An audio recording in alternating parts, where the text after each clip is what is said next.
So a little background, Bob. Where did you grow up?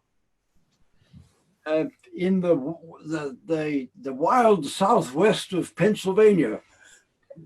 Well, you actually, but you ended up in Chicago. Did you go there to study, or like college, or was it later? How did that all happen? And we're talking 50s, right? Yeah.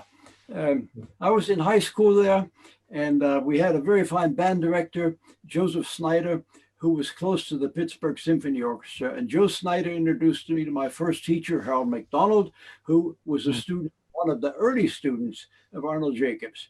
And at any rate, in 1958, the decision was made to study music in Chicago with Arnold Jacobs. And my first teacher, Harold, said, "Don't go into this business with stars in your eyes." And that was very good advice. that the tuba playing is hard work and not always glorious. But at any rate, in 1958, I went to Chicago. I studied 2 years full-time with Arnold Jacobs, and he decided to get rid of me, get me out of his hair, I think was the term. And so he recommended me for a job in Louisville. So I auditioned in Louisville, and at the end of the audition, Robert Whitney, who was the music director, said, "Well, Bob, I suppose the tuba playing will be all right, but Mr. Hicks, who is leaving our orchestra, is also our property manager." So I said, "Mr. Whitney, that's no problem." But to this day, I don't know whether I was hired to carry music stands around or play the tuba. Well, it looks like it transformed into actually running a whole business of buying and selling tubas and mouthpieces and horns. But Jarrett, I think you and Bob share something in Chicago. Bob, did you play in the Civic when you were in Chicago? Sorry? Did you play in the Civic when you were in Chicago? Yeah, I fought my way through that. It was 2 rehearsals a week and 1 concert a year, and conducted by John Riker, who was concertmaster of the Chicago Symphony at the time. And after a long, cold winter of rehearsals, the concert came up, and someone from the Army band in Wisconsin came down and said, "Get out of my way, I'm going to play that concert." And actually, it ended up in a fist fight. Goodness. Which I won. I played the concert. Good. Was it good? You should have. David Wondrell? Was it David Wondrell? No. I'd have to think back to what it was, but I found that strange that I had played all the rehearsals and were mostly pretty boring, and then when one day before the concert, this guy walks and says, "No, I'm going to play it." So we had a serious discussion. Wow. Well, I'm glad you stood your ground. I mean, the Civic Orchestra is much more than just 1 concert a year. We do 1 concert a month now, and it's sort of just like a full week of rehearsals, and it's just. It's crazy how much it's grown, and it's just such a big sort of hotspot for people who are just sort of on the cusp of winning these orchestral jobs. So I mean, it's cool that we've both had that experience. Yeah, in those days it was a rather threadbare situation, particularly with the strings. And we had one for brass section, of course, some of the finest people, but the strings were it was very threadbare on strings. Huh. So you were right there in Chicago with Ren Shilke is very important in our history, Canadian brass history, and of course we shared the mentorship of Mr. Jacobs. A little different era. I think, Bob, correct me if I'm wrong. I think I'm much younger than you, at least a year or two. So we didn't really cross paths in Chicago, but we had similar experiences. Well, I was always interested in the instruments as mechanical devices. And after I'd been in Chicago a few weeks, someone said, "Why don't you walk over to Schilke's shop and see what he's doing there?" Well, DePaul University School of Music was at 25th and 25 East Jackson. And at that time, the Schilke shop was all the way across the other end of the loop on Lake Street. So I walked all the way through Chicago traffic to Schilke's shop, walked up 2 flights of stairs, and he asked me what I was doing. I said, "Well, I'm a student of Arnold Jacobs." And before I had finished, he gave me 2 quarters. He said, go down there, get on the L, and go back over to Wabash Avenue, go to a Geyer shop and pick up a piece of stock for me, and then bring it here. So I followed orders. I went down, got on the L road all the way back to where I came from, pick up a piece of brass at the Geyer shop, and then rode back. And then when I took it back to him, he didn't say thank you. He says, all right, if you're a student, get back to school and practice. That's how I met Ren Shilke. But we became very good friends over the years. And as in your case, he always had good, serious advice based on a hard and tough life of his own in Chicago as a musician, as a manufacturer. He always had a tough hide and a warm heart. He had a real interest in brass quintet that I think the Chicago Brass Quintet recording is epic. It's, what, 1952 or something. But it was Ren Schilke felt brass quintet was what he really wanted to do. And the others in the group, orchestra was first.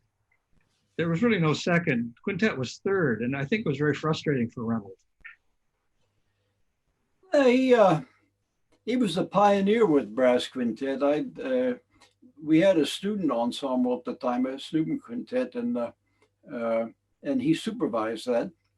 And I came in as a very immature young musician, and the other members of the ensemble were Tom Crown, who was a very well-known, highly respected, experienced trumpet player.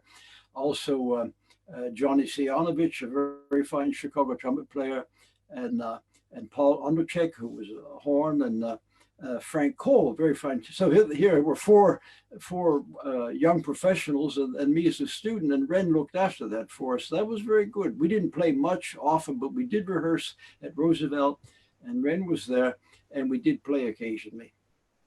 So I'm interested, Bob. Chuck and I were talking a little bit before about sort of all the things that you've done during your career and so many things that you're very, very good at. And I'm just wondering, I mean, so you had a career that started, of course, in Louisville and then with the Army Field Band, and then several jobs after that. Where, when you were in Chicago, where did you see your career ending up, or where did you want it to end up? Did you want to be a tuba player in an orchestra playing professionally, or did you want to have sort of your hands in everything? I'm just curious.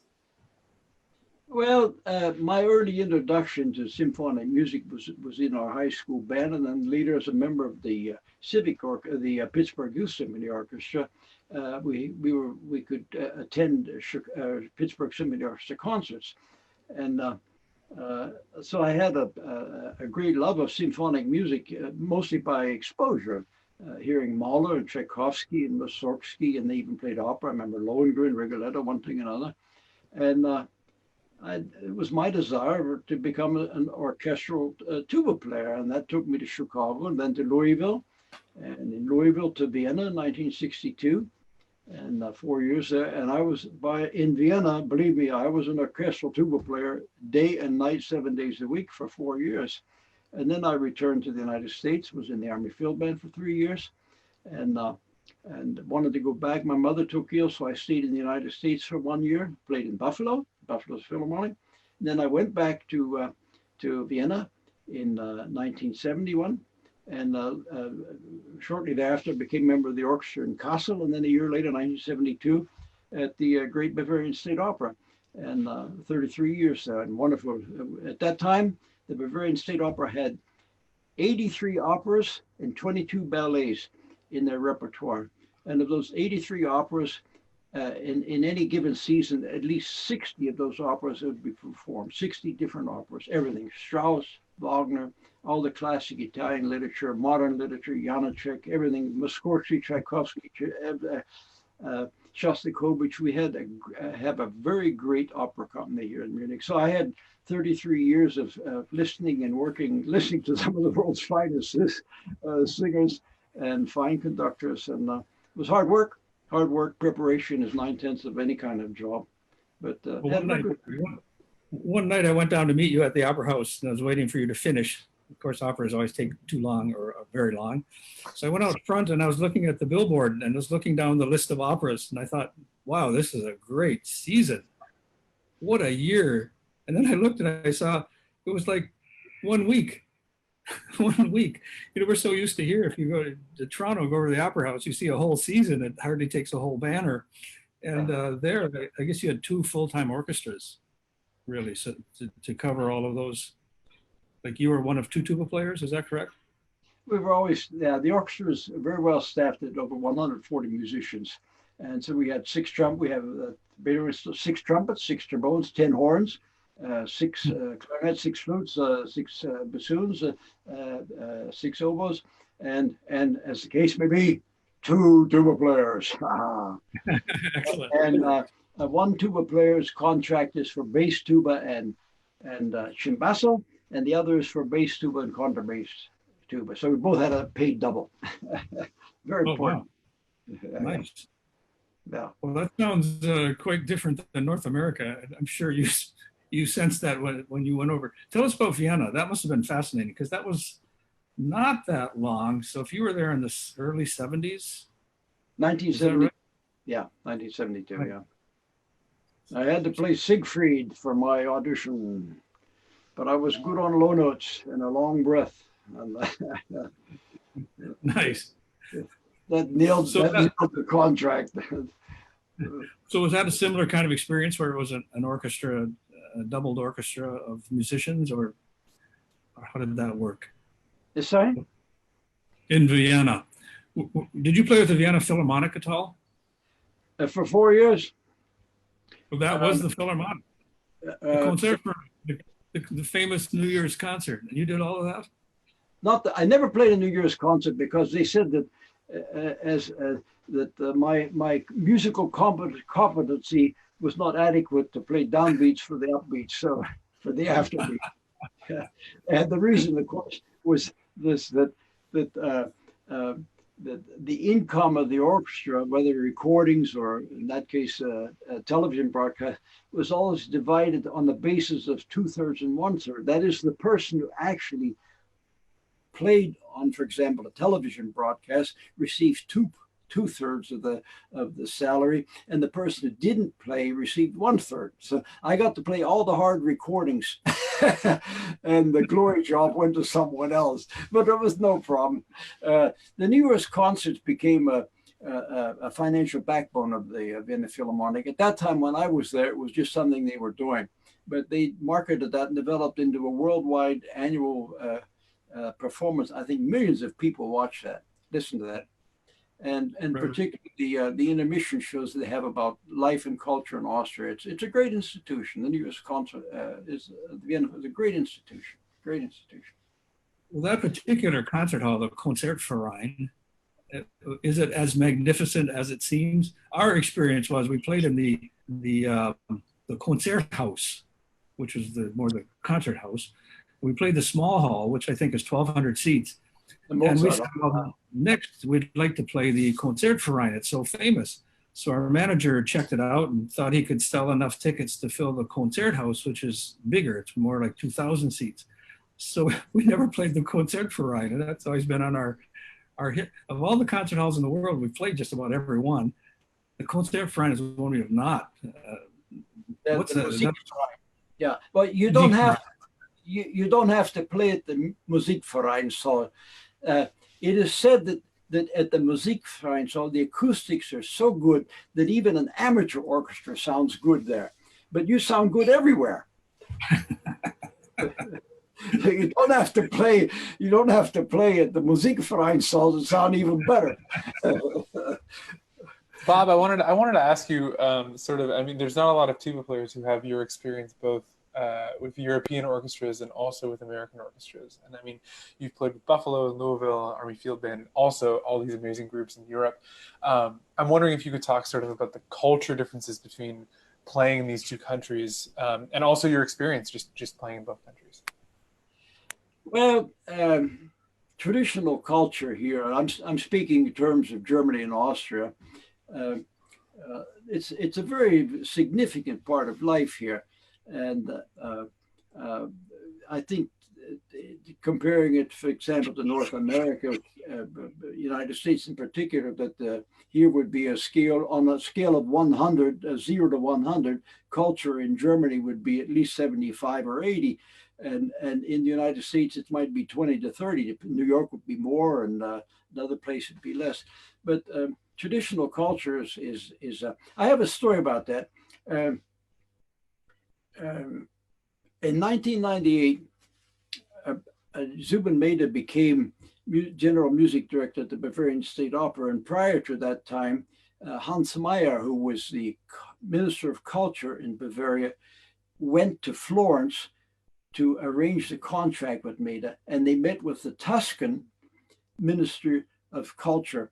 And he said, well, if we had the D-Mark, we would have culture too.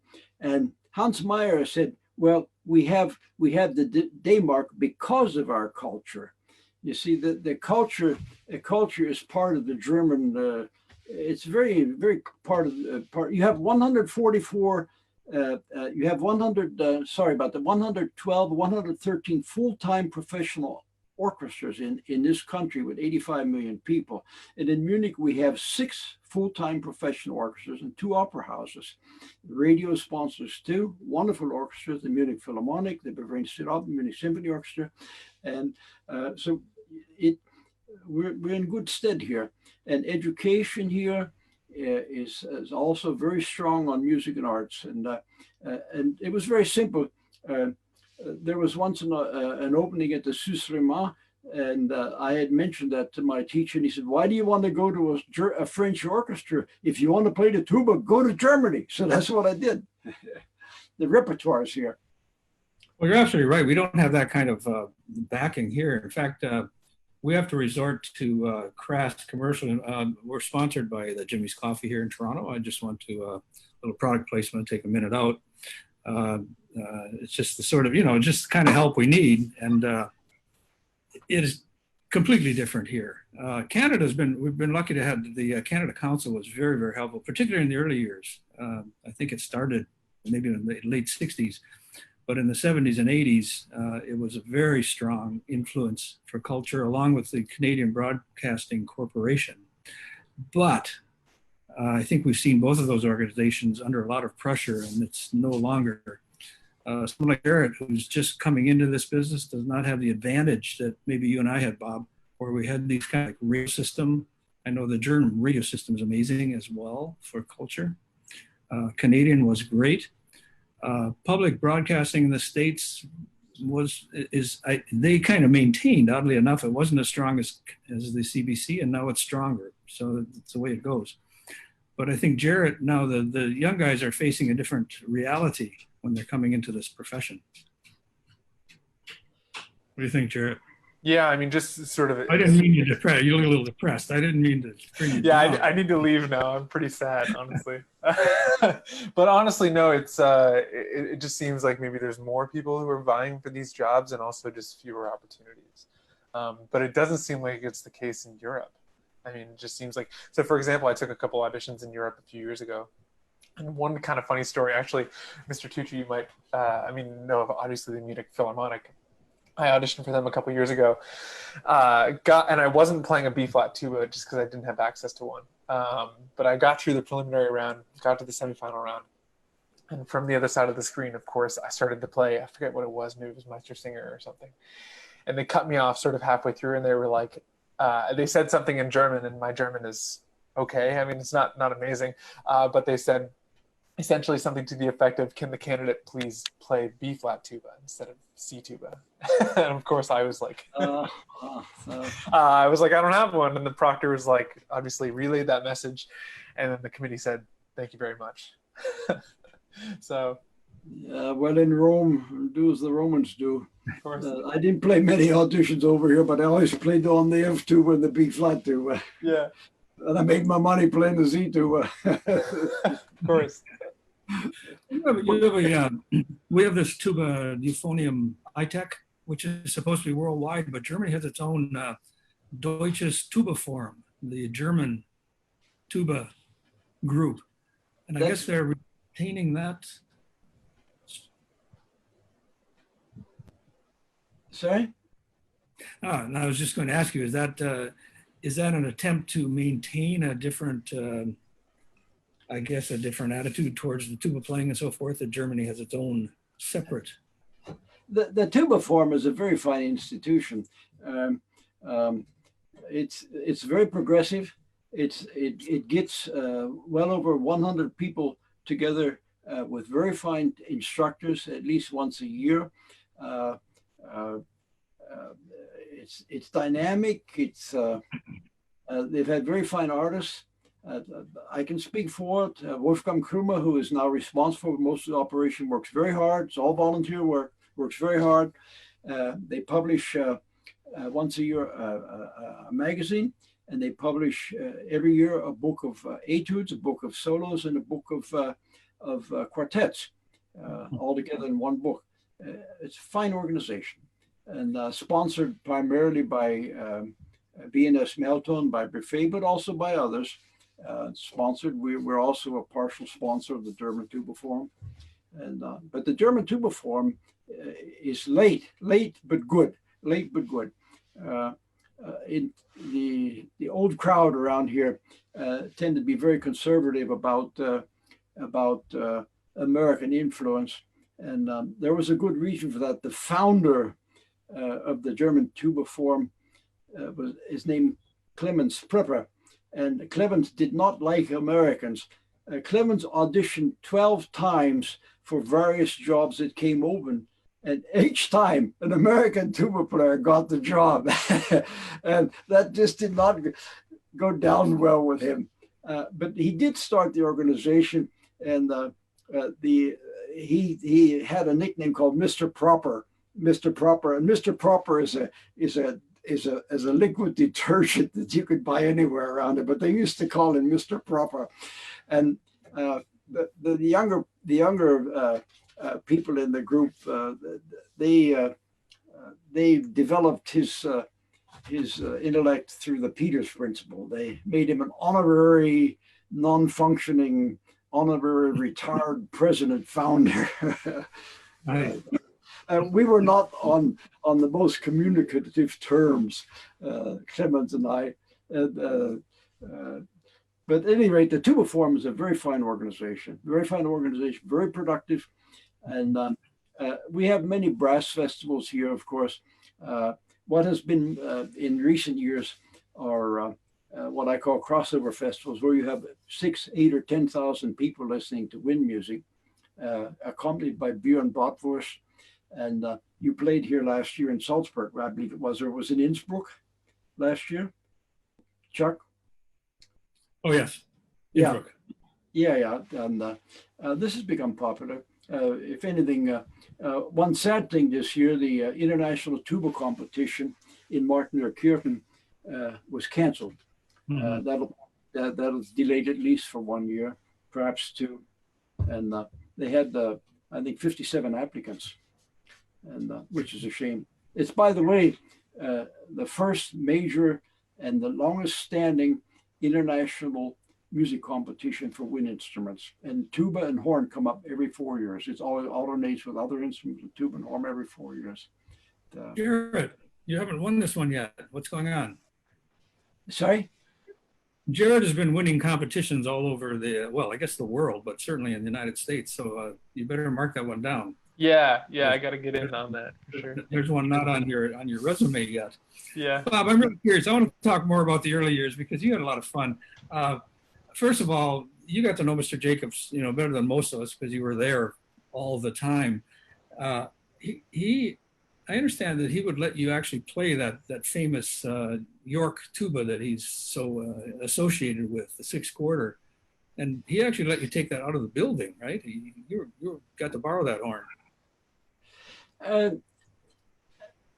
Arnold Jacobs invented the modern symphonic sound, and long before anyone else. Arnold, I have recordings of the Pittsburgh Symphony Orchestra that were made in the early 40s when Arnold Jacobs was tubist of the Pittsburgh Symphony Orchestra, and he had that famous sound. Then he had already by the end of the 30s and the early 40s, he had already developed what I call the modern symphonic tuba sound, where other people were playing just about anything, mostly foghorn sound or string bass oriented sound.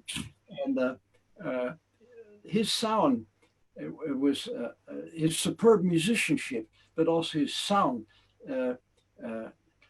He always talked about song and wind, and he put the two things together. When I met Arnold Jacobs, he was a very young man. Bud Herseth was 37 when I went there to Chicago, and Arnold Jacobs was 43.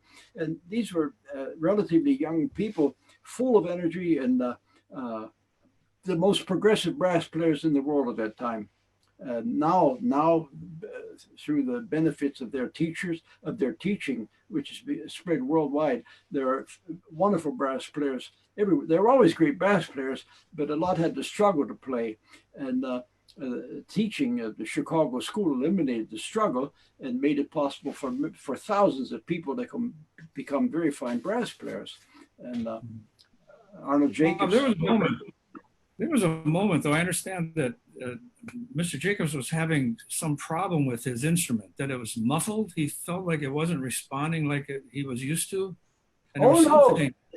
He, about, I believe it was 1959, maybe it was 1960, 61. He had his beautiful York tuba completely overhauled by Jerry Lechenak, who worked at the Schilke shop at the time. And I was in Chicago with a friend who wanted to see the tuba, and I had access to Orchestra Hall and also to Mr. Jacobs' locker. And so we pulled out the York tuba, which had just been overhauled, was absolute work of art.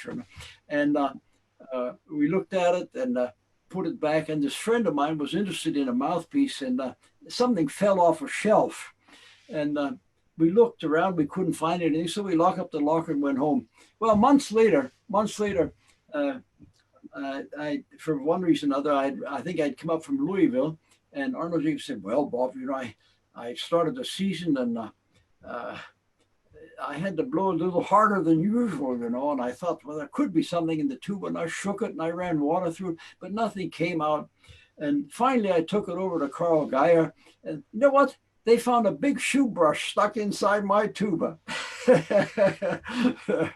And I didn't say anything about that.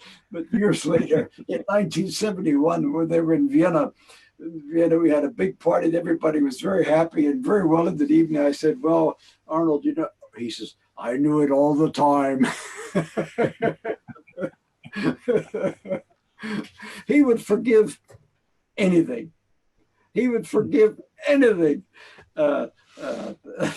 He forgave me for that, for having the shoe brush in his tuba. They had Bruckner's 8th, Mahler's 7th with a shoe brush. Mahler wrote for everything, but he didn't write for the shoe brush. Chuck, I'm sure you've gotten things stuck in your tuba over the years. Do you have something like a shoe brush that you... Nothing as exciting as that, that's for sure. When I was at the Eastman School, there was an episode where our lockers were in the basement, and every now and then you'd find an animal of some nature in your instrument. And I did find one once, and I'm not blaming Eastman. It just happened to be, downtown Rochester. But you also had a nice relationship with Schilke. I think you were he actually got you to sell instruments for him. That's probably how you started your career, selling instruments. You came to Europe with Schilke trumpets under your arm? Well, when I was in Vienna there, going back to 1962, 63, everything was very, very, very conservative, particularly the teachers and particularly the students and everyone was playing on instruments was 50 years old. And some of the younger, more progressive, particularly the studio players, asked me about this or that American instrument. So I brought some Schilke trumpets with me and sold them. And later, and then one time, Mr. Schilke wanted to visit Vienna, and after the Frankfurt Music Fair, which was always a very special event, at that time there were no international brass symposiums, and in Europe, the Frankfurt Fair was an annual meeting for brass players from all over Europe, and it centered a lot around Schilke and his association with Yamaha.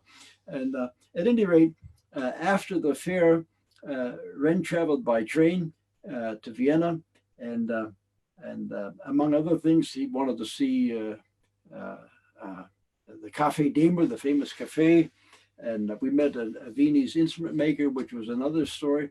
And I had I had, I think, a total of 12 Schilke trumpets that I'd either carried or he had brought over for me. And so when it was all said and done, I gave Ren 57,000 Austrian shillings, and he said, "How much is that in dollars?" And I said, "Well, so and so much." He says, "That's not enough." I said, "Ren, I haven't sold all, I didn't sell all the trumpets." "What? You don't expect me to take that junk back to Chicago, do you?" He says, "Get him in there." So I rounded up the other trumpet players. And by the end of the day, Ren had sold everything. He had sold the trumpets, the cases, the mouthpiece rims, the mouthpieces, everything he had sold. And then the 57,000 was 83,000. He said, "That's more like it." And when he was, I said, "Ren, I don't know how you do it." He said, "Bobby boy, you have to grab the trumpet player by the back of his neck with your left hand and stuff the trumpet in his face with your right hand." But what it was the power of his personality. And he was not a person who would accept no for an answer. By no means, by no means. And he was quiet in his way, but he could sell, and we cleaned everything out. We cleaned everything out. The first time I think I met Mr. Schilke, we went into his, because Fred and Gene in our group knew Mr. Schilke from the way back from the 50s. So we went in and I had an instrument. And he said, "Well, let me take a look at that horn." And I showed him the instrument. He says, "Well, I can fix that." He hadn't even heard it yet. Grabbed the horn out of my hand, took it to the back room, put a new lead pipe on it, and brought it back. I thought, that's very aggressive. So that's sort of your story sounds just like meeting Mr. Schilke. There was always some little wrinkle to your meeting. It never was just straightforward, pleasant. It was always fun, always interesting. He did very, very good research. There were early publications in the 50s about his mouthpieces and the study of lead pipes, which have become industry standards. He had researched trumpet lead pipes, and much of his, and of course, as far as making instruments, he was an expert, and and the quality, the standard of quality of his instruments, they were jewels. They were jewels at a time when other people were just making instruments and finish them with this way or that, the slides that weren't quite perfect, or finish that wasn't quite perfect, or valves that leaked one to another, or inconsistencies. And Ren Schilke established a standard of perfection. And his piccolo trumpet, the P54, is the most widely used piccolo trumpet in the world. He created an instrument that was always a very serious problem for any trumpet player. Most trumpet players have struggled very hard to play any piccolo trumpet part, and Schilke made life very easy with that trumpet and his mouthpieces. He made a major contribution to the world of brass playing. He did a major contribution. He also did something that confused all of us forever. His contrarian nature, I could just see him and thinking this would be a great thing to do. He numbered his mouthpieces backwards, where Bach is kind of the standard mouthpiece from the, who knows what, 20s or 30s. And it progressed. If you got a number 2 mouthpiece, you know the 4 is going to be bigger and the 5 is going to be, or opposite way. And Schilke did the reverse. So now you always have to have a list of numbers showing the correlation. And he did the same with the trumpets. Bach trumpets had a hexagonal lead pipe, I think, on the lead pipe. And so he put a round lead pipe, and they had a round valve, so he put hexagonal valve. Just a contrary guy. I don't think that was on the basis of being contrary. If you look at his earlier catalogs, he had trumpet mouthpieces numbered from 5 to 22. Model 5, Model 6, Model 7, all the way up to 22. And he had a system of 5 subdivisions related to the rim, the cup, the back bore, and shank size. And for example, a 51C4 would be a Model 51 trombone mouthpiece. By not mentioning the C would be a standard size cup, and the 4 meant a tighter back bore. And those mouthpieces were graduated, the trumpet mouthpieces were graduated at 1,000 inch at a time cup diameter. So I think that this had nothing to do with okay. satellite. It was just a system he used. What the result of that was some of those mouthpieces went off into the on the shelf to collect dust, but some became very famous and very popular. For example, the 17 is used by the 17B, I believe, used by many trumpet players. The 14A4A and the L4A, 11A4A became very popular mouthpieces for a piccolo trumpet. The 51C4. He was the first to make really large bass drum mouthpieces, the 59 and 60. And his answer to that was, if one of those mouthpieces became popular, it became an artist model and cost $5 more. Jarrett, you and I had agreed that in general, talking to tuba luminaries, we wouldn't talk about tubas and model numbers and mouthpieces and so forth. But you can see just now in talking with Bob, this is a major part of his life. Bob is one of the most successful tuba mouthpiece lines known to man. It's hard to do a workshop and not look back and see the 3 or 4 or 5 tuba students playing a Tucci tuba and has a Tucci mouthpiece in the receiver. And it's really made a major impact on the tuba world. You've seen that too, I bet, Jarrett. Yeah, I mean, I sent Bob an email. Bob, you remember this about a year ago, asking you for your recommendations, because for me, the RT rims are just the most comfortable rims that I've ever played. Wait, and I have to ask you a question. I got to interrupt. You wrote him an email or a letter. Did you this is an email. This is an email. Did you get a 2-page letter back, or did he not pay attention? No, it was at least 2 pages. You might not be interested. It was incredible. Like the amount of detail that I got, because I just know that, Bob, you've had a lot of experience testing Walter Nurschel's horns, and just to get your feedback on the best mouthpiece, and you said the 48 was the best for that, and I haven't looked back since. It's been such a great change for me. So, I mean, first of all, thank you for giving me an email and sort of giving me some advice that way. But I mean, I'd love to hear you talk about sort of your inspiration and how your inspiration's changed over the years, because obviously the mouthpiece line always has to adapt to the audience and the people buying, and I would just love to hear you talk about that a little bit. When I was a student, there were no mouthpieces available that you could buy. Someone gave you this or someone that, and I still have a very small old original Helderberg that my first teacher gave me. I still have that. It was 60 years ago.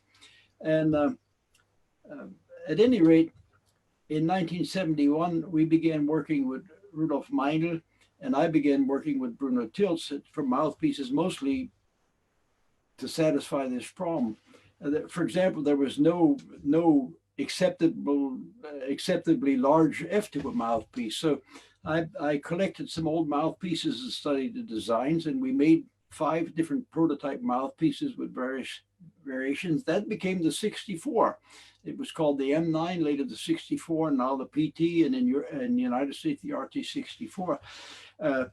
But if there's anything that's significant about my mouthpieces that has made them successful, it's the fact that everything that I've had my hand on was tested under very stringent conditions. I have mouthpieces that sound great in our little studio here or in a practice room at home, but when you get in an orchestra and have a very demanding piece of music, a work of music to play, and a very demanding acoustical situation, when the sound pressure goes up and the music, then you can determine, say, is that a good mouthpiece or is it a piece of brass?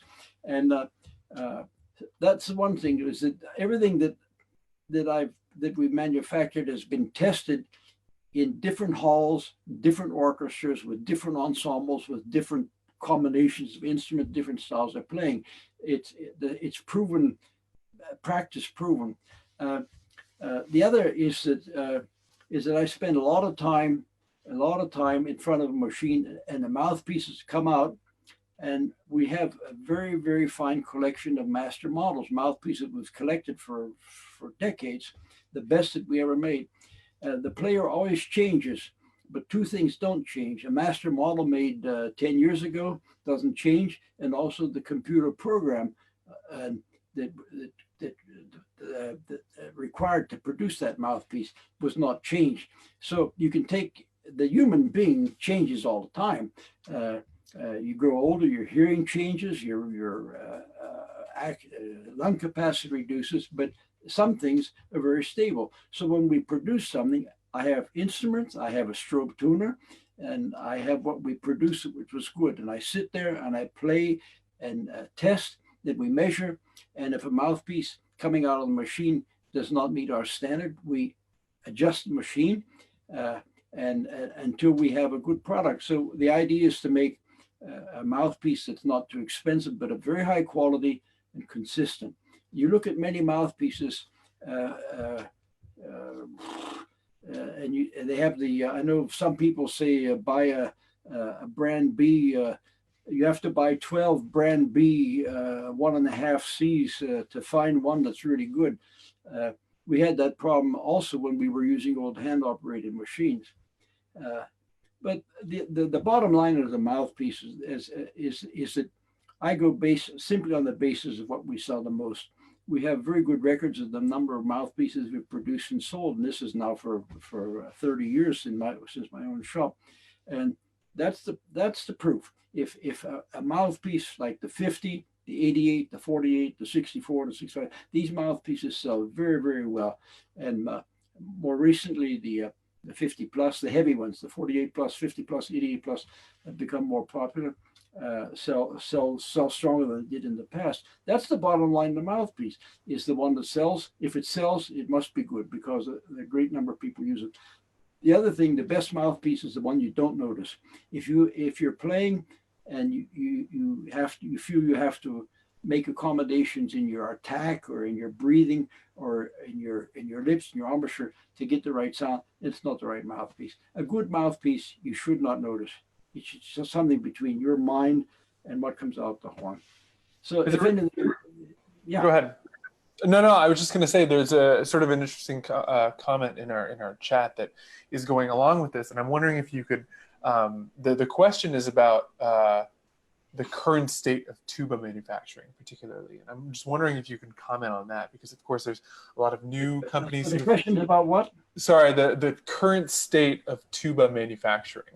And if there's new companies that are popping up, a lot of new tuba models that are popping up, particularly larger instruments, a lot of different 6-quarter instruments. So I'm just wondering if you could talk about that. Well, if you take our German manufacturers, for example, B&S, Melton and Miraphone, they're very, very fine, high quality products made. Melton, for example, has many models of F tubas. Miraphone has a large number of tubas. B&S less, but all very good.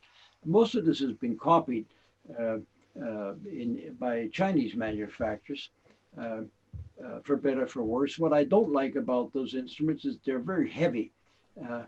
If anything was to be better, to be made better nowadays, we'd have to get back more toward a lighter handmade instrument. Walter Neutral still makes a handmade York tuba. He's made some handmade F tubas, but these are a few compared to thousands of other instruments.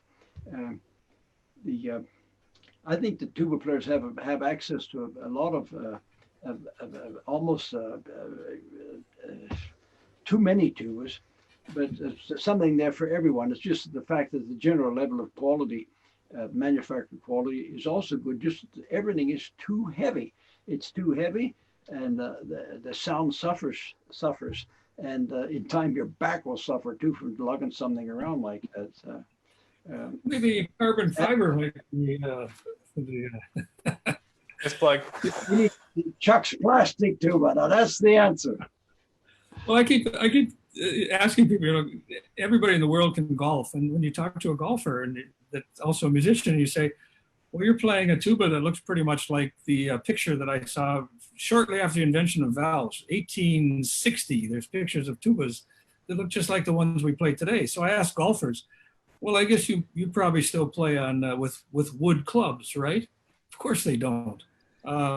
Manufacturing, talk about being mired in the past and being very conservative.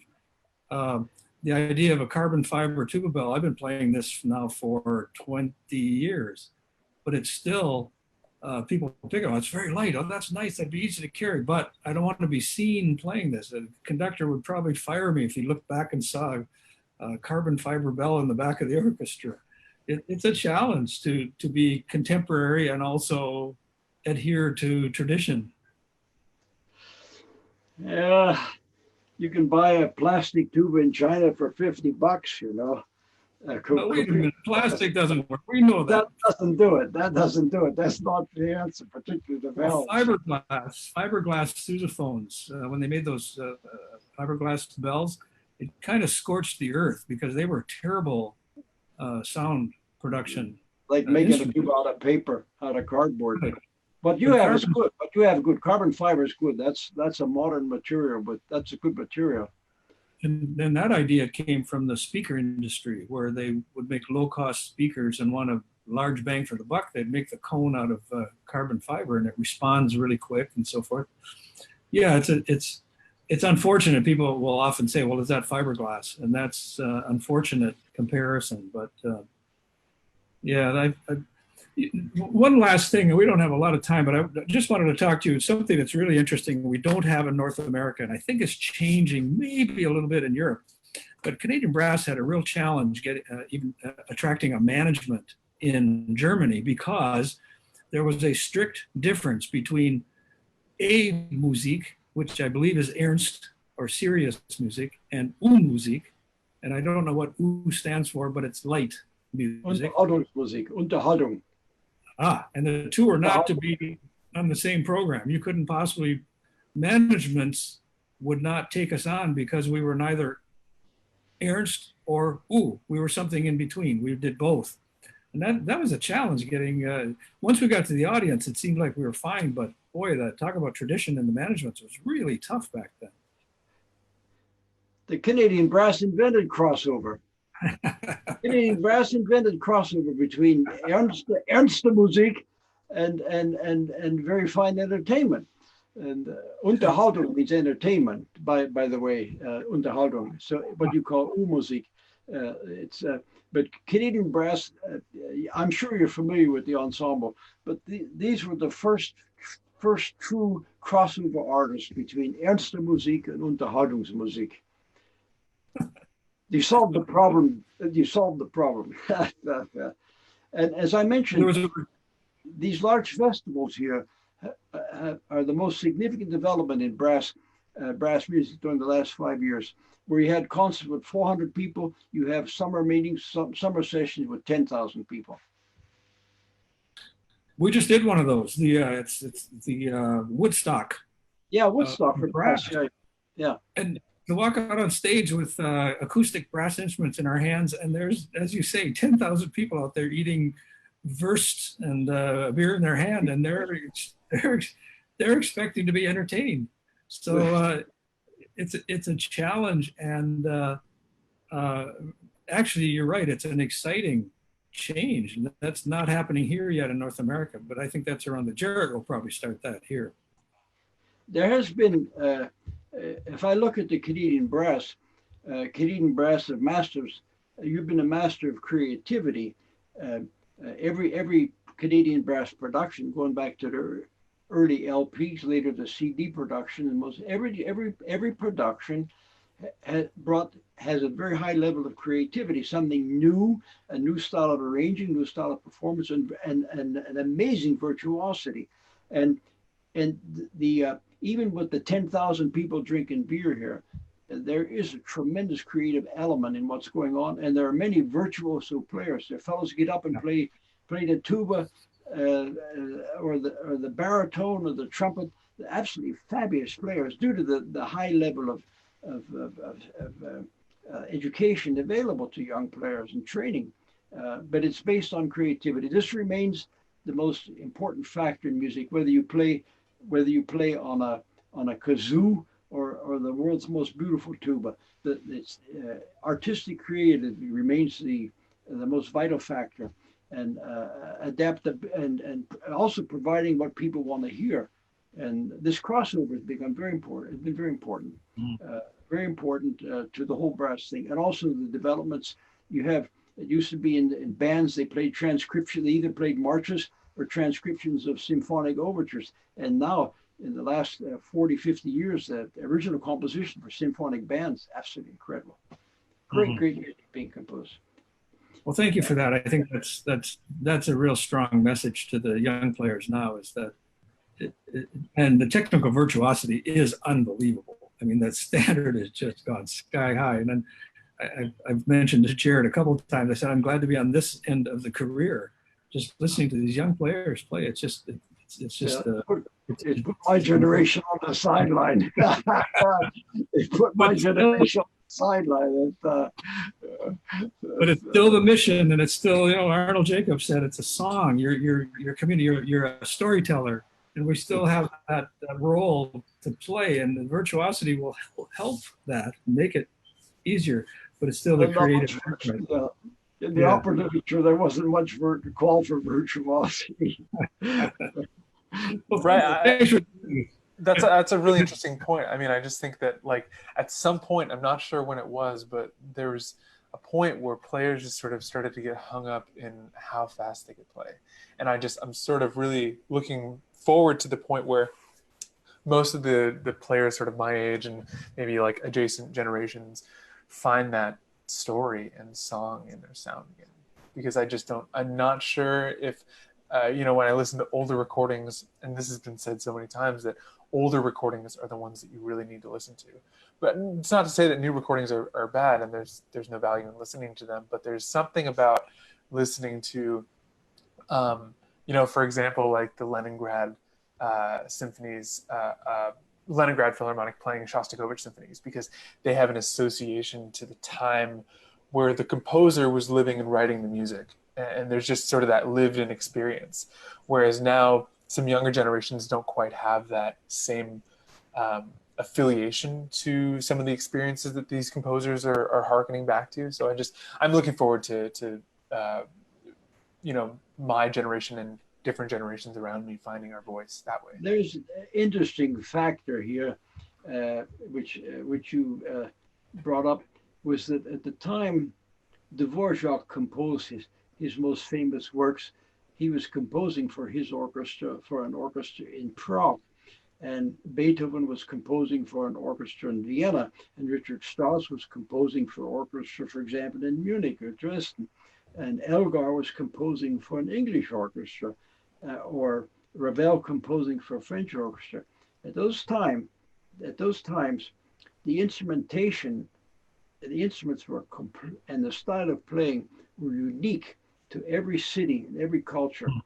The French use very small bore instruments, very brilliant sound. The Czech Bohemian sound is more rounded, more romantic, and less oriented toward dynamics. But everything's been sort of Americanized. If you listen to 100 world-class orchestras, 90 of them sound the same, and because they're all mostly because of the brass, and this has affected the winds as well. I think that the approach that, for example, the Vienna Philharmonic, the terribly conservative orchestra, or the Berlin Philharmonic, and also the orchestra, for example, in Dresden, is they still want to sound the way they want to sound like the composer wanted the music to be sound. And of course, some of this has gone lost. It's got lost because of this internationalization of instrumentation and also the teaching. Some of it's got lost. The standards of playing worldwide now are higher than ever. They're higher than ever. You can listen to orchestras anywhere, even in regional orchestras, and the standards of playing are amazing. It's wonderful. But a lot has been lost. And I think as a tuba player, if you play the violin or the flute, for example, or the clarinet, the sound that those instruments make will fit any kind of music. The violin will always remain a violin, whether it's Tchaikovsky or Mozart. And but a tuba, especially a big tuba, is very difficult to change in sound. Now, Arnold Jacobs' answer to that was to use a big tuba and simply change the mouthpieces. He said mouthpieces were cheaper than tubas. And he would use a very small mouthpiece if they were playing Mendelssohn, and a particularly large mouthpiece if they were playing the Ring. But his orientation was around producing the right sound for the music at hand. We, as a tuba player, one has to be very flexible in terms of sound. In an opera house, you might have Traviata one night and Siegfried the next night, and it's one extreme to the other. One has to be very, very conscious of sound rather than have one sound to cover everything. And there are some tuba players who are absolutely marvelous players, and with a great sound. But if anything, it's one sound for everything. And that's not the answer, particularly for the traditional literature. That's not the answer. I've been exposed to all this. I've played, for example, some of the, we played at one time, we had all 23 Strauss operas in the repertoire, all 23 Strauss operas. And it's obvious that some of this was not written for a very large C tuba. It was written for a small F tuba. And then I'd use a small F tuba. That always get the right sound for the music at hand, instead of have one sound. That's easy for you guys, but you can't travel around with 3 or 4 tubas. You can just throw in the back of your car, drive down to the opera house, and there you are. But no, yeah, it's a little different. Well, Chuck, you need someone to carry all these tubas around for you. I mean, if you need someone. Well, I did have I know, a fellow in Hamilton, like Larry Paikin, used to carry my tuba, and he's well known. If you ever bump into Larry and you say, "Would you mind carrying my instrument, Bob?" I know you've come to Canada several times and done workshops. And if you'd like some help, he could probably meet you at the airport and take that on. He's very willing. He'd be happy to do so. That would be great. Yeah. Bob, it's been great to have you as a guest. Really, really great. I always look forward to going to Europe because the first stop is usually your house. Krista has just been just a great friend, and I guess she's part of your business because Krista appears in the company logo. It's the is it Bob and Krista, or is it Krista Horn Center, or the Krista Tuba and Horn Center? That years ago. As a state employee, I was at that time not possible to own and operate a business. So we named the business after my wife, Krista Tucci, Musikverein. And now, it's going to go to my younger son, Vincent. So it will still be Tucci. It started with Krista. Right. There's a fellow, Mr. Muddle, that ran it for 30 years now. And then my younger son, Vincent, will become the future owner of Tucci Music. Continue doing it. You've been a wonderful friend, a wonderful mentor. You've been really very, very, very kind to Canadian Brass over the years. In fact, you were our main person for introducing our print music into the German market for years, and just been very, very helpful. And I'd like to thank you for all of that, and thank you for coming in and joining us. And now I know you have another a young tuba player that will consider you a mentor in the future. So this is really great. Yeah, thanks a lot, Bob. I really appreciate it. Well, thank you for having me around. Okay. All the best. See you soon. Bye-bye.